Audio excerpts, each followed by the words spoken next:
5 ঘন্টার পর তিনি যখন মৃত্যুর মুখোমুখি, ঠিক তখনই কারখানার নিরাপত্তারক্ষী দরজা খুলে দিলেন।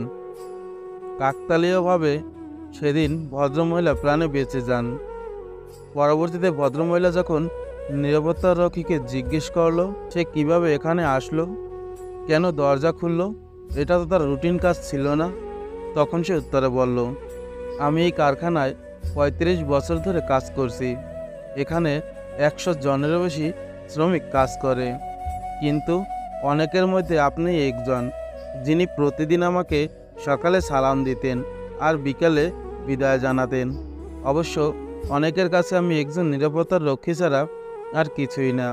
যাই হোক, অন্যান্য দিনের মতো আপনি আজকেও কাজে যোগদানের সময় যথারীতি আমাকে সালাম এবং শুভেচ্ছা জানিয়েছেন, কিন্তু কৌতূহলবশত খেয়াল করলাম প্রতিদিনের মতো কাজ শেষে যাওয়ার সময় বাই সি ইউ টুমোরো বলেননি। আমি আপনার এই মূল্যায়নটাকে সম্মান করি, কারণ এই শব্দগুলো আমাকে মনে করিয়ে দেয় যে নিরাপত্তার রক্ষী হলেও আমি একজন মানুষ। তাই সিদ্ধান্ত নিলাম কারখানাটা সার্চ করব। আমার মন বলছে আপনার কোনো একটা বিপদ হয়েছে বা হতে পারে, এবং এভাবে কারখানার বিভিন্ন জায়গায় সার্চ করতে থাকি এবং অবশেষে আপনাকে দেখতে পাই।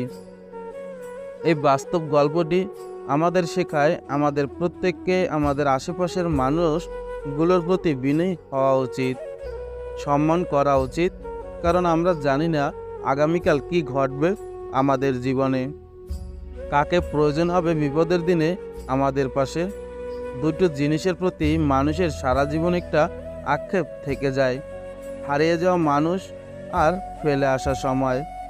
অর্থে টান পড়লে বোঝা যায় সবার আগে কাছের মানুষগুলো আস্তে আস্তে নিজেদের কিভাবে আড়াল করে নেয়।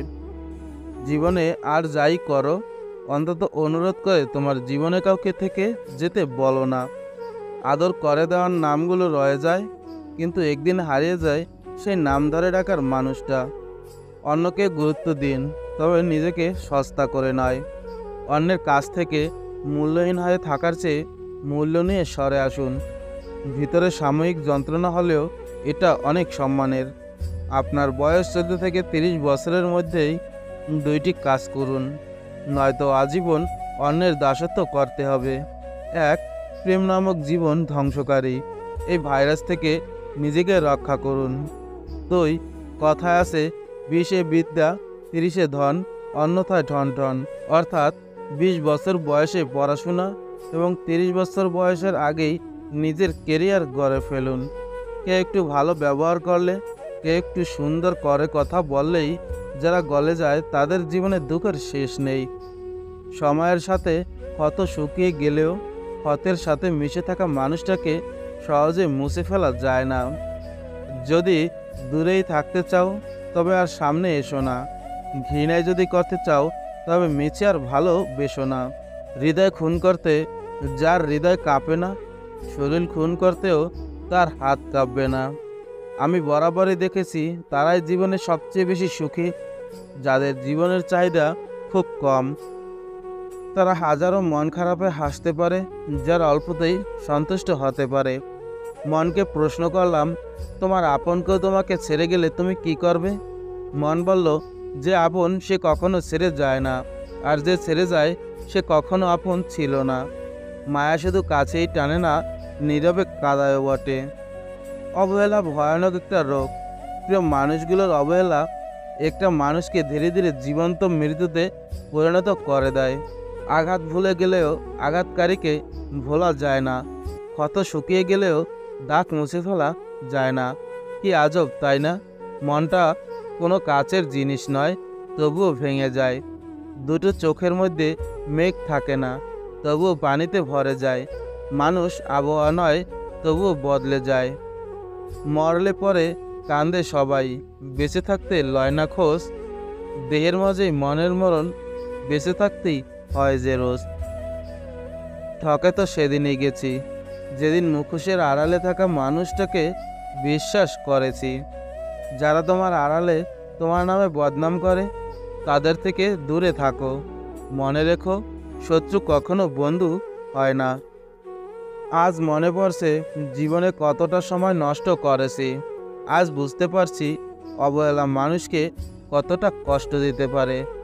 ঘর বাঁধলেই কি সুখী হওয়া যায়? ঘর বেঁধেও কত সুখ পুড়ে হলো ছাই।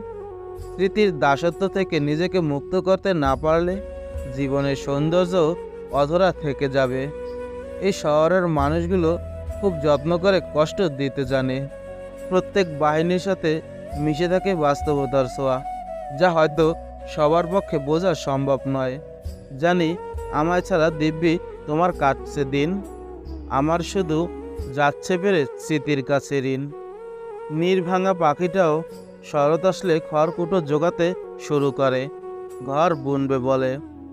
বিনা অপরাধে যারা শাস্তি পেয়েছেন তাদের মধ্যে একদল মানুষ জেনেছে ভালোবাসাও শাস্তিযোগ্য অপরাধ। যে কেড়ে নেয় অন্যের সুখ, সে নিজেই কিনে নিজের অসুখ।